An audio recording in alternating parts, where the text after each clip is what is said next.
Le dossier du 17-20 sur France Info, une semaine après le drame de la préfecture de police de Paris, c'est toute la police qui est traumatisée. Un drame qui suscite aussi l'inquiétude au sein de la communauté musulmane en France, après les déclarations notamment de Christophe Castaner, qui souhaite des signalements automatiques, et un Emmanuel Macron qui appelle lui à une société de la vigilance. Alors cette question, la cohésion nationale, risque-t-elle de voler en éclats? On en parle bien sûr ce soir avec notre invité, Raleb Benchek. Bonsoir. Bonsoir. Merci d'être avec nous sur France Info, président de la Fondation de l'Islam de France. Alors justement, avec ce changement de doctrine que demande Emmanuel Macron, est-ce qu'il n'y a pas un risque que la cohésion elle se fissure?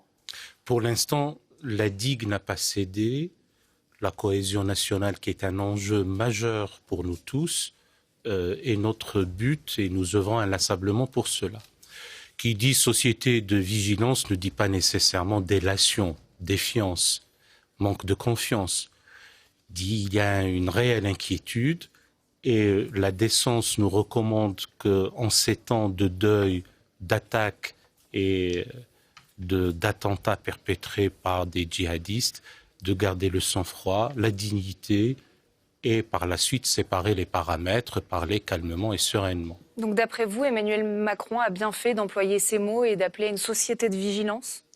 C'est nécessaire? Il a corsé son discours et je peux comprendre qu'il y a des sujets qu'il ne faut pas laisser aux extrêmes, et notamment à l'extrême droite. Il faut aussi que le discours soit suivi des faits. Cette société, la frange islamique en fait partie, et donc la vigilance est de rigueur pour l'ensemble des composantes de la nation. Vous dites que vigilance n'est pas délation, mais est-ce que vigilance peut être stigmatisation d'une partie de la population, justement? Oui, je n'aime pas beaucoup ce mot stigmatisation. Pourquoi? Pour vous dire la vérité. Parce que quand il y a des êtres qui sont atteints dans leur chair et qui ont perdu eux-mêmes des êtres chers, il faut comprendre que l'épreuve est pour tout le monde. Et donc quand il y a des fous furieux, des criminels, des djihadistes, des islamistes idéologues avec une idéologie mortifère, qui agissent d'une manière qui pervertisse la tradition religieuse islamique, il faut comprendre que les effets sont pour l'ensemble, y compris pour la composante islamique qui subit cela aussi. Donc ça pourrait, et c'est vrai, être stigmatisant. Là, encore une fois, il faudrait regarder ça avec beaucoup de calme, de sérénité, de sang-froid et aussi de vigilance pour ne pas tomber dans une forme de paranoïa. Alors, dans une tribune publiée dans le journal Le Monde, l'islamologue Rachid Benzine, on va la voir ensemble justement, redoute que la succession des attentats installe un climat de délation à l'égard des musulmans. Pour lui, la France court, je cite, un danger de maccarthisme. Pour ceux qui ne le savent pas, on le rappelle, le maccarthisme, c'est une période de l'histoire américaine qualifiée de chasse aux sorcières. À l'époque, les cibles, ce sont les communistes. C'était dans les années 50. Est-ce qu'il a raison quand il dit ça ou vous n'êtes pas d'accord? Je suis toujours homme dans la nuance. Je ne suis pas sûr qu'il faille parler de maccarthisme, parce que pour ceux qui ne le savent pas, on pourrait l'expliquer, mais vous l'avez bien fait. Il y avait une chasse aux sorcières des communistes, et que je sache, à l'époque, les communistes ne commettaient pas des attentats. Donc la comparaison n'est pas tout à fait appropriée. Là, c'est un ensemble des citoyens, à l'ensemble des citoyens, d'agir de concert contre ces dérives, quelles qu'elles soient. Et bien entendu, il ne faut pas céder à la panique et il ne faut pas que les citoyens musulmans, encore une fois, soient la cible et de comportements ou de propos haineux, comme nous l'avons vu récemment lors d'une certaine fameuse convention. Inacceptable, parce qu'elle a été diffusée en direct. La droite, justement, dans le 15e arrondissement de Paris, avec Marion Maréchal Le Pen, Éric Zemmour, etc. De la convention dite de la droite. Ça, c'est infiniment beaucoup plus préoccupant que ce que nous connaissons maintenant à une semaine d'un attentat au cœur de la préfecture de police de Paris. Lucie. Est-ce que, au niveau du radicalisme au sein de la communauté musulmane, parce qu'on entend beaucoup les politiques nous dire voilà, il faut lutter contre la radicalisation, est-ce que vous, au sein de la communauté musulmane, vous avez ressenti le besoin de mettre en place des choses particulières ou pas forcément? Alors, excusez-moi de revenir sur un mot, je ne reconnais qu'une seule communauté nationale d'un destin commun, au sein de laquelle il y a des composantes, des franges, des constituants. Et vous ne faites pas de différence et tout le monde agit de la même manière? C'est la nation française, une nation qui pour l'instant est résiliente, convalescente, traumatisée et qui tient. Alors maintenant, pour les citoyens musulmans, ou parfois aussi des résidents, à eux d'être d'une extraordinaire vigilance cette fois-ci à ce que leur propre tradition ne soit pas pervertie. Pour deux raisons.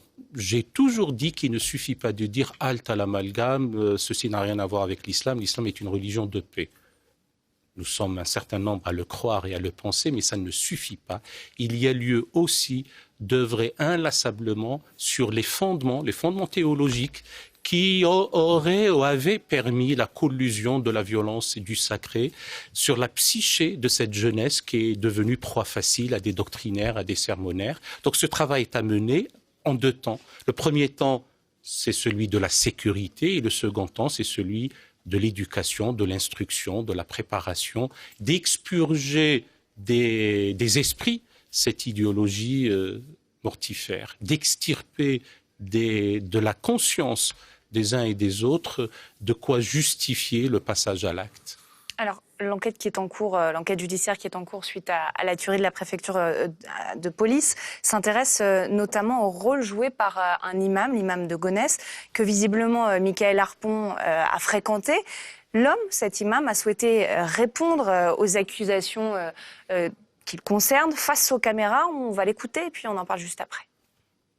Rien à me reprocher, je ne suis pas un imam radical, ni un imam radicalisant, je prêche pas la haine, il n'y a pas dans tout ce qui se passe là, il n'y a rien. Venez, il était un homme discret, j'ai jamais parlé avec lui, j'ai jamais changé de coordonnées avec lui, ni j'ai eu une discussion avec lui. Il venait, il priait discrètement, il avait une relation avec 2-3 personnes à la mosquée. Alors contrairement aux informations qui ont circulé, il n'a jamais prêché à Gonesse, l'imam qui vient de s'exprimer. Comment vous souhaitez réagir justement à cette, ne serait-ce que dans la forme, mais dans le fond, à ce que vient de dire à l'instant cet imam? Je vois tout comme vous et je prends connaissance de cette information. Je parle d'une manière générale et sur le fond. Nous avons besoin dans notre pays d'avoir des imams formés, compétents, sérieux, des thérapeutes de l'âme, ayant une double formation, à la fois sur le plan profane ou culturel, ou connaissant les institutions, le fonctionnement de la vie, la laïcité, etc., et une bonne connaissance culturelle et théologique. Nous en manquons, c'est vrai, même si la Fondation de l'Islam de France ne s'occupe pas du cultuel proprement dit, mais cette carence, cette vacance du terrain est préjudiciable. Il faut pallier tous ces manquements. Pardon, peut-être des réactions, Adrien, sur les réseaux sociaux, justement, Oui, parce qu'il y en a. Il y a un tweet qui est assez intéressant, que j'aimerais vous lire. Il est signé Fatima Ouassak, c'est une activiste écologiste notamment, qui a écrit ceci sur Twitter à propos du discours d'Emmanuel Macron. Elle dit, voilà, vouloir bâtir une société de vigilance ayant comme cible unique et explicite tous les musulmans, puisque tous sont considérés suspects, c'est en réalité vouloir bâtir une société fasciste. Ce discours de Macron est terrifiant. J'ai peur pour nos enfants. Il y a beaucoup de gens, vous y mettez beaucoup de prudence, mais il y a beaucoup de gens qui ont été choqués par les mots du président de la République. Qu'est-ce que vous pourriez répondre à Fatima Ouassak qui parle carrément de société fasciste? Est-ce que la dérive totalitaire est... Non, il faut toujours garder son sang-froid, ne jamais laisser place à l'affect, surtout dans des situations comme ça. J'aime à rappeler qu'il y a les barreurs de grand temps et les barreurs de petit temps. Société fasciste, nous n'y sommes pas. En revanche, nous pourrons y glisser lorsque on laisse en direct des propos haineux passer quasiment en boucle sur certaines chaînes d'information continue. Je ne parle pas de la vôtre, je parle d'autres chaînes. Là, il y a une responsabilité des faiseurs d'opinion et des relayeurs d'opinion. Pour l'instant, il y a lieu de garder sa dignité. Je peux comprendre l'émotion de cette Fatima Ouassak, j'ai cru comprendre qu'elle s'appelle ainsi. Il faut se garder de l'article laid, il est toujours abusif, toute généralisation est abusive, tout essentialisme est réducteur. Pour l'instant, nous pâtissons tous d'attentats qui sont récurrents. On a connu une certaine accalmie, puis par la suite, ça a ressurgé. Nous ne sommes pas à l'abri d'en avoir d'autres. Encore une fois, mettons-nous dans une situation d'adversité. Or, l'homme est le fils de l'adversité. Nous nous bagarrons. Nous nous bagarrons intellectuellement, moralement et en tant que citoyens. Et cette c'est une affaire qui concerne l'ensemble de la nation. Ma prudence n'est pas une prudence de frilosité ou de pusillanimité ou de je ne sais trop quoi pour Emmanuel Macron. C'est un discours de responsabilité. Est-ce que vous pensez un instant que dans une situation de deuil, de drame, il faudrait en rajouter de la polémique à la polémique? Ce n'est pas responsable. Qu'est-ce que vous avez compris, vous, derrière cette société de vigilance d'Emmanuel Macron? Parce que moi, je me demande ce qu'il y a derrière. Est-ce que ça veut dire que ça doit être traduit d'une certaine manière? Est-ce qu'il faut le mettre dans la loi, au niveau juridique? Enfin, c'est bien de dire une société de vigilance, mais à quoi ça correspond pour vous? Vous l'avez compris comment? Il y a deux choses. Moi, je suis un républicain et je crois à la République, au pacte républicain, à l'idéal démocratique sous la voûte commune de la laïcité.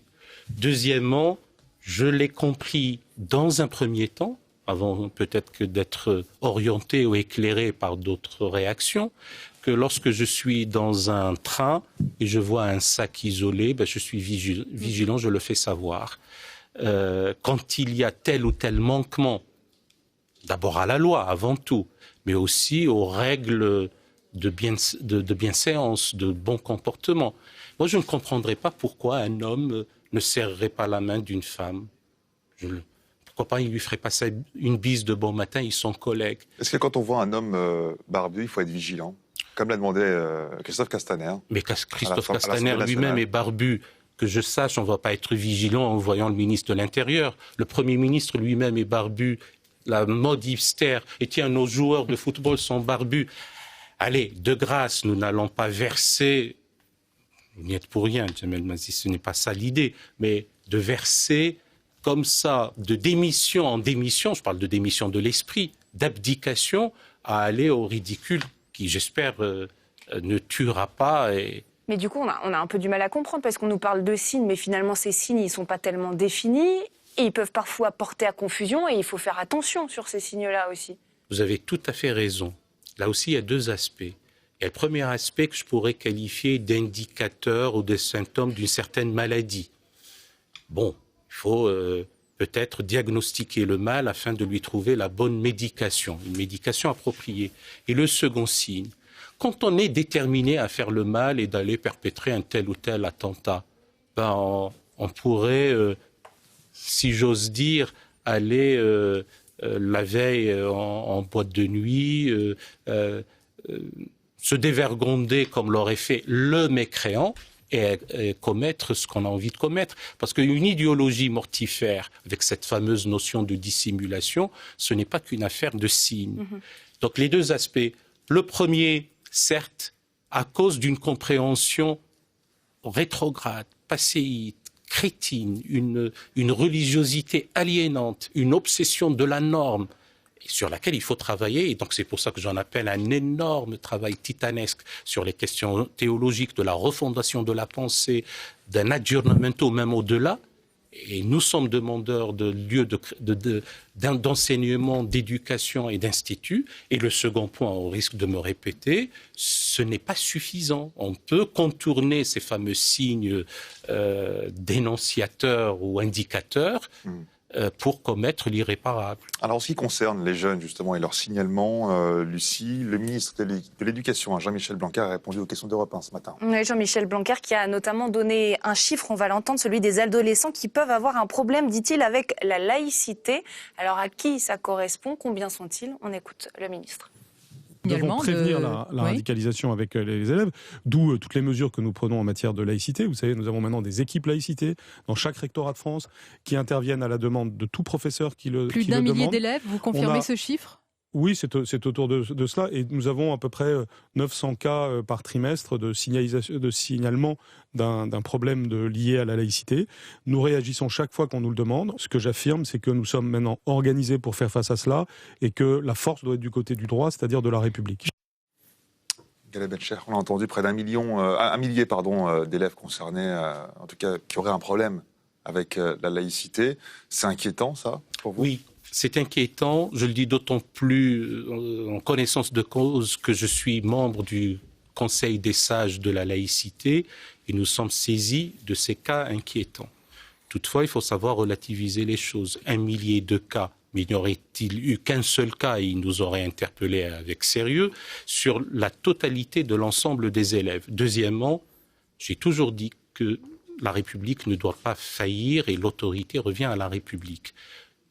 Troisième point, on a eu des cas de jeunes gens qui ne veulent pas s'asseoir à côté des jeunes demoiselles. Bien, il faut qu'ils s'y assoient. Et c'est comme ça, le respect de la dignité humaine et dans sa composante féminine et masculine à l'école de l'enseigner. C'est aux professeurs ou aux parents de le faire ? Aux deux. Et davantage, j'ai envie de dire aux parents, parce que l'éducation, elle est aussi dans les familles. J'ai cru comprendre, mais c'est ahurissant, qu'on ne veut pas écouter de la musique et on met les doigts dans les oreilles pour ne pas entendre la musique. Parce que tel ou tel imam aurait dit qu'on serait maudit en ayant écouté de la musique. Mais quand on apprendra que le premier musicothérapeute qui est soigné par la musique est Al-Farabi, l'Alpharabus des latins, on se rend compte de la fadaise, des idioties qui sont débités. Quand on se rend compte que c'est Ziryab qui a instauré pour la première fois le conservatoire dans l'histoire de l'humanité et un orchestre avec ses propres enfants, on se rend compte des idioties, des arguties qui sont débités par certains imams ignares. Donc tout revient à une affaire d'enseignement, d'éducation et de formation.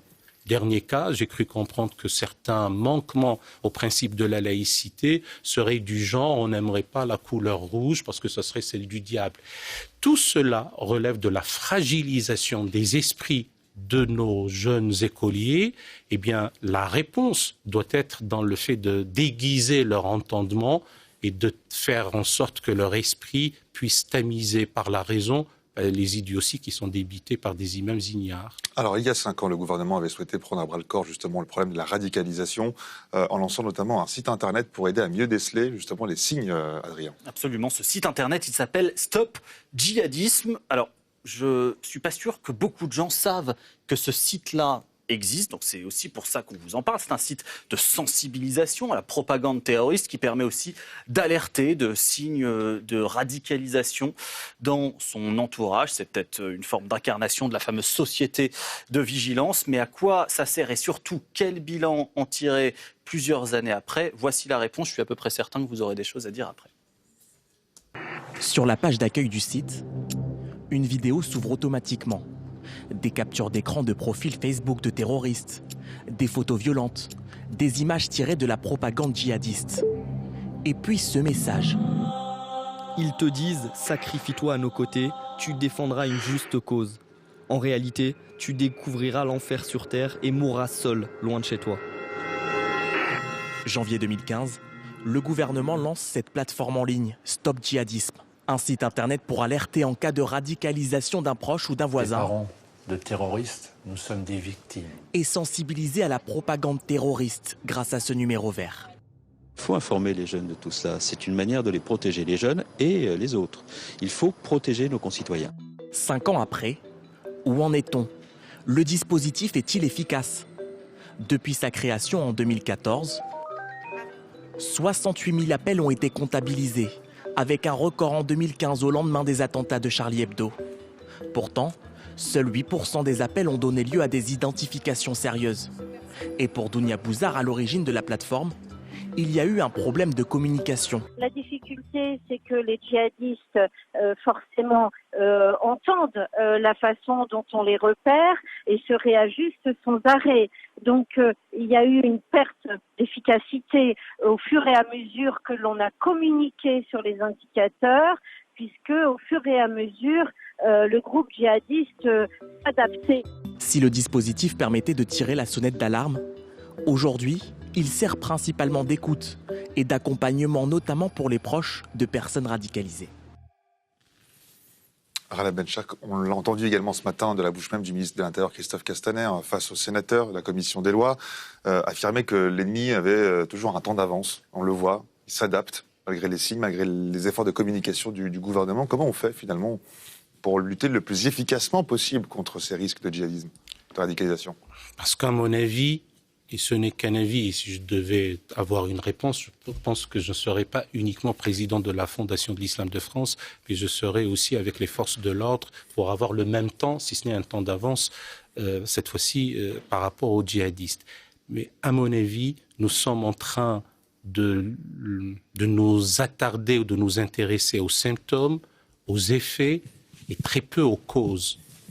Et là, c'est vrai que ça nécessite davantage de réflexion, de travail, d'investissement. Et les causes et les sources, les origines de cette affaire, elles sont intrinsèques ou internes à la pensée islamique, à la religion en tant que telle, mais il y a aussi des causes extrinsèques qui les alimentent. Donc ce travail-là doit être aussi mené en amont. Et on aura, je ne suis pas fataliste, je ne veux pas qu'on aille vers la résignation morose et maladive par rapport à cela. On aura peut-être encore quelque temps à subir ces situations, mais une fois qu'on aura réglé le travail d'éducation et le travail au-delà de l'aggiornamento, parce que là on est en train de cautériser une jambe en bois, c'est-à-dire au-delà de la refondation de la pensée, ce travail de réforme qu'il y a lieu de mener dans notre pays parce que le ciel est beaucoup plus clément au-dessus de notre tête qu'ailleurs, eh bien on réglera le problème. C'est pour ça que nous avons besoin de calme, loin de l'agitation, loin de tout tumulte.